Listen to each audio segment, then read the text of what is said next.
Assalamu alaikum warahmatullah. I think all the useful and important points have already been discussed.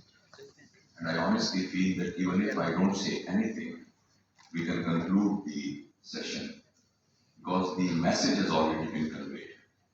Now whatever is left is whether we act upon it or not. This is the most important thing.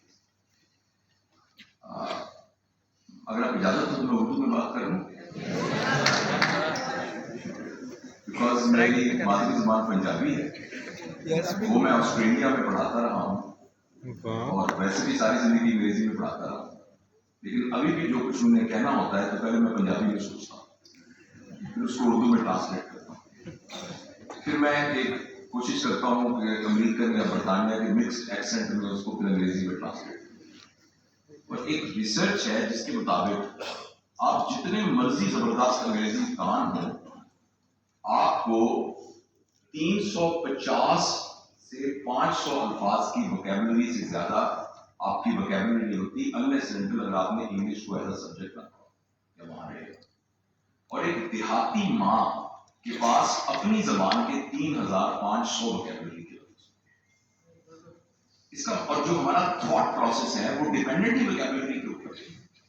इसलिए जब हम अपने बच्चों को छोटी उम्र में कहते हैं शेक हैंड करो, आंटी के साथ शेक हैंड करो, फिनिश करो, फिनिश करो, फिनिश करो, don't do it, don't do it, तो एक्चुअली इस बच्चे को जो थॉट प्रोसेस हम दे रहे होते हैं उसके लिए जो हमारे पास अवेलेबल वोकैबुलरी होती है वो इतनी कम होती है कि बच्चे का थॉट प्रोसेस बहुत सुपरफिशियल रहता है और जो डीप थिंकिंग, प्रॉब्लम सॉल्विंग और क्रिएटिव थिंकिंग है उसकी कैपेसिटी कम हो जाती है।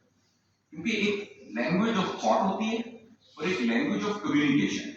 लैंग्वेज ऑफ कम्युनिकेशन तो 50 सीखनी चाहिए, लेकिन लैंग्वेज ऑफ थॉट जो है वो हमारी नेटिव जबान होती है।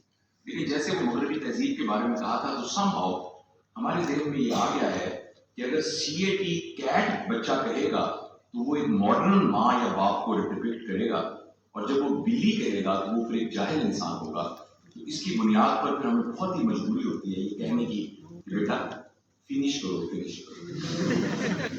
खैर ये तो एक ज़िम्नी बात थी, क्योंकि मैं एक उस्ताद हूँ। और आप लोग किस क्लास के लोग हैं? थर्ड ईयर के कितने लोग हैं? First year, second year. अभी आपने क्लिनिकल मेथड्स नहीं पढ़े। सेकंड ईयर में थर्ड ईयर ओके जी, शुक्रिया। फर्ज करें इस कमरे से एक मरीज दाखिल हो और मैं उसका क्लिनिशियन हूं जिससे वो इलाज कराने के लिए आए, तो मैं थर्ड ईयर के बच्चों से पूछता हूं कि क्लिनिकल मेथड के एल्गोरिथम में सबसे पहले हम क्या करते हैं? हिस्ट्री का पहला स्टेप क्या होता है? ओके, एक हम कोशिश करें, एक बंदा बताए फिर दूसरा, ताकि सब आप बताइए बेटा। आप हाँ, सबसे पहले क्या मुंह से ग्रीट करते हैं, सामने तुम आइए, फिर और, लेकिन यहां आने से पहले पहले कुछ और भी करते हैं। हाँ, जिसको डिमिनी, हाँ उसका जो है ना, जो उसका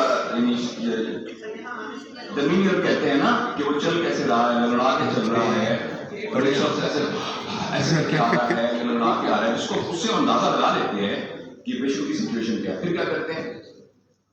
फिर उसका नाम पूछते हैं और फिर पर्टिकुलर्स अबाउट पेशेंट्स पूछते हैं। पर्टिकुलर्स के बाद सेकंड स्टेप क्या होता है?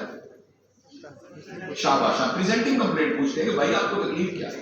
फिर क्या करते हैं? वेरी नाइस, फिर हिस्ट्री ऑफ प्रेजेंटिंग कंप्लेंट पूछते हैं जिसको हम सिम्पटम एनालिसिस कहते हैं। उसके बाद क्या करते हैं? फिर उसका हम सिस्टेमिक रिव्यू करते हैं। वेरी नाइस, उसके बाद फिर जनरल फिजिकल एग्जामिनेशन करते हैं, फिर हम लोकल एग्जामिनेशन करते हैं, फिर हम एक सिस्टेमिक एग्जामिनेशन करते हैं, फिर एक डिफरेंशियल डायग्नोसिस बनाते हैं, फिर उसमें से एक वर्किंग डायग्नोसिस निकालते हैं, फिर उसमें से हम इन्वेस्टिगेशंस करते हैं और फिर हम डायग्नोसिस बनाते हैं।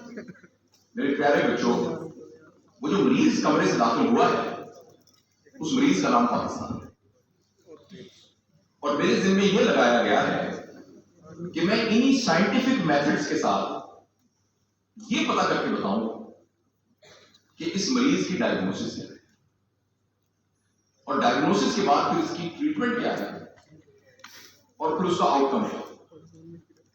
यही टॉपिक है रोशन मुस्तकबिल की तरफ। पहली बात तो ये है कि हम तय करें कि पाकिस्तान बीमार है कि नहीं। आप में से कितने लोगों का ख्याल है कि पाकिस्तान के हालात, ईमानदारी से कितने लोगों का ख्याल है कि पाकिस्तान के हालात ठीक नहीं? हमारे तो तकरीबन मेजॉरिटी का ये ख्याल है कि पाकिस्तान के हालात ठीक नहीं। हमारे अपने ठीक नहीं है। अब हम कोशिश करते हैं साइंटिफिकली, अगर आप थोड़े से बोर भी हो ना तो इसको एक बोरिंग क्लिनिकल क्लास समझते हुए भी प्लीज टॉलरेट कर लीजिए।